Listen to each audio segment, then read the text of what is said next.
Gli operatori di Savno, quando sopraggiungono in Via della Vigna, sono costretti a rinunciare al porta a porta. Il motivo? Quando alcune auto sono parcheggiate, i loro mezzi non riescono a transitare in sicurezza nella stretta via.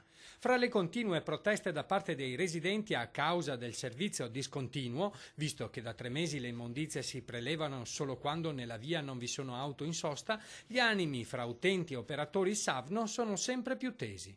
Questa mattina l'epilogo. L'addetto alla raccolta ha chiamato in aiuto le forze dell'ordine quando un residente l'ha aggredito prima verbalmente e poi, spingendo la porta dell'automezzo, gli ha schiacciato la gamba. Sul posto è sopraggiunta in pochi minuti una volante della polizia locale. Sì, è stato richiesto un intervento, inizialmente sembrava per un incidente stradale, poi giunti sul posto hanno verificato invece che si trattava di un diverbio tra un residente di Via della Vigna e un autista di Savno che era addetto alla raccolta dei rifiuti solidi urbani nella zona. Da tempo la polizia locale e la dirigenza di Savno cercano una soluzione per rimediare al problema.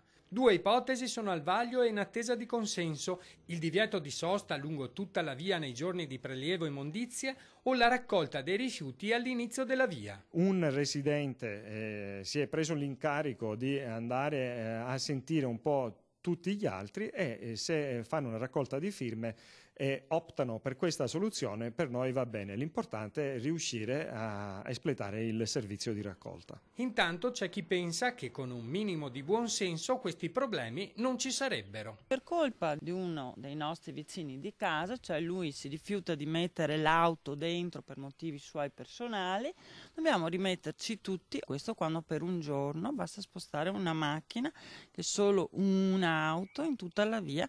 Altrimenti voi cosa sarete obbligati a fare? Ecco, noi altrimenti applicheremo il divieto di sosta nei giorni e negli orari di raccolta che Savno ci indicherà.